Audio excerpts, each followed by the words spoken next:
Good morning, everyone. Pete Pardo here from Sea of Tranquility. Welcome to another edition of Classic Live Album War. We are in round two, hot and heavy. We've got two mega selling releases here by two premier American guitar players. Peter Frampton, Frampton Comes Alive.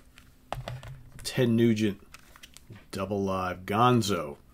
All right.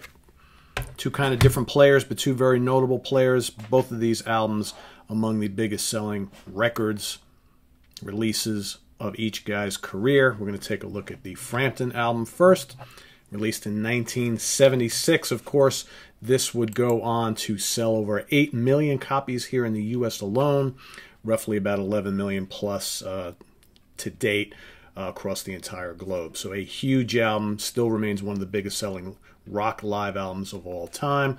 Spawned a bunch of singles, probably contains like some of the definitive versions of many of the tracks that are on here.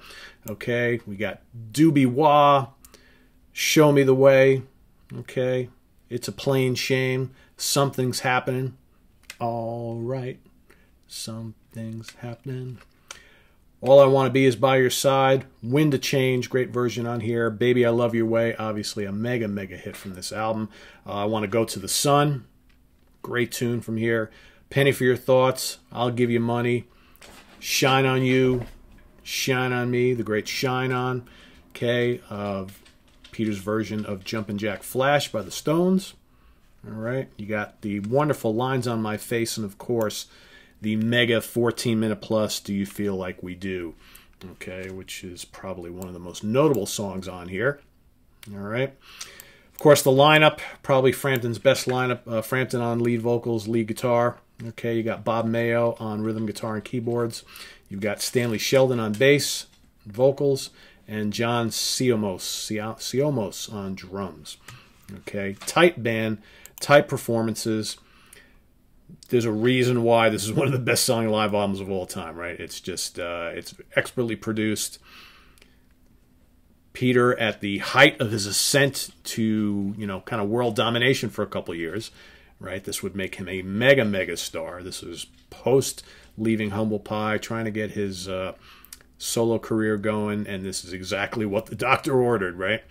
Okay, he wouldn't really retain the momentum from this album, maybe one or two more studio releases, and then he would kind of fall back into, you know, kind of like normal rock star status, whereas here he's, you know, a mega star for a couple years.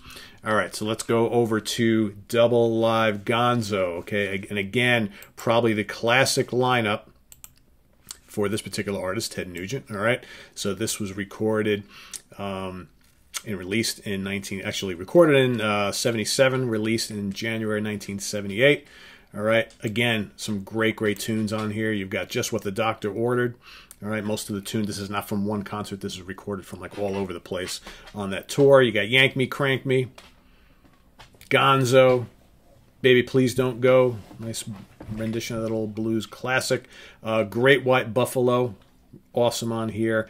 The near 17-minute Hibernation, which contains probably some of Nugent's best ever guitar soloing.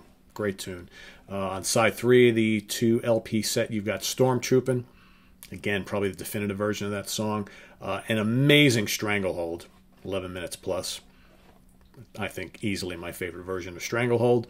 And then on side 4, you got Wang Dang, Swing Poontang, Cat Scratch Fever, and of course, Madhouse, Motor City Madhouse. In the band at the time, the classic Ted Nugent band, Derek St. Holmes, rhythm guitar, lead and backing vocals, Ted on lead guitar, lead and backing vocals, Rob Grange on bass, and of course Cliff Davies on drums. All right, more of like kind of like an in-your-face, loud and raw, obnoxious kind of live album as compared to this one. This one's a little more sedate, more refined, right? A lot more pop melodies and things going on. Some tasty guitar work on this, though, big time. Here, this is probably Nugent at his most ferocious, okay? Blazing guitar solos, crushing riffs, you know, great vocals, just an all-out oral assault. Like I said, whereas this is more refined, a mix of rock and pop, okay, but very, very pleasing on the ears. Like I said, there's a reason why this has sold so many copies over the years. So we get to the part of the video where I've got to make a choice and make a pick of which one of these two would get my vote to move on to round 3. It's kind of a tough one. I dig both of these a lot. I will say, though, the one that I listen to the most and have listened to the most in my life is this one. Nugent's going to win it for me today. I know some people might disagree because this is one of the most popular live albums of all time, but I just get more mileage out of this as much as I dig this. And for me, it's Nugent, all right, in a split decision, all right, 116, 114, 113, 115, 117, 111. Ted Nugent gets the split decision victory for me, but it's all up to you guys, all right? So that little white circle up in the right-hand corner with a little letter I in it, click on that, vote for Frampton or for Nugent, and we'll see which one makes it to round 3. Okay, you know how it works. After 6 days, I stop taking the tallies here on YouTube and on the Facebook page. Add them all up. The winner goes into the bracket for round 3. So we're going to be running through round 2 over the next 2.5 weeks or so, okay, to determine our next set of albums that'll make it into the 3rd round, in hopes that probably by around Christmas time, maybe shortly after the new year, we will crown your favorite live album of all time. That's kind of what we're doing here. We're doing a tournament. It's all in fun, right? So I know there have been lots of people who are like, oh, but these 2 albums couldn't be more different, and those 2 artists are so... It is what it is, right? There's no perfect matchups, right? It's an album against album, regardless of whether it's hard rock, metal, you know, more on the rock or pop side, jazz, fusion, prog. It's all... Everybody's getting thrown into a big, you know, big bag. See, Tala's making a case for one of them here. And out they come from the hat, and these are the matchups. So, all right, that is what it is. And someone's got to win, someone's got to lose for this anyway. There's no winners or losers here. They're both great albums. We all know that. But just for the purposes of this tournament, we're trying to see which ones you guys deem as your favorite live albums of all time. So visit us on the web at www.catranquility.org. We're on Facebook, we're on Twitter, of course, we're here on YouTube all the damn time, every day for the next few weeks. 2 classic live album wars each day, all right, till we finish off round 2 and get ready for round 3. So we'll see you guys again real soon. We got another blistering one coming up shortly. Don't miss it. Take care. See you soon.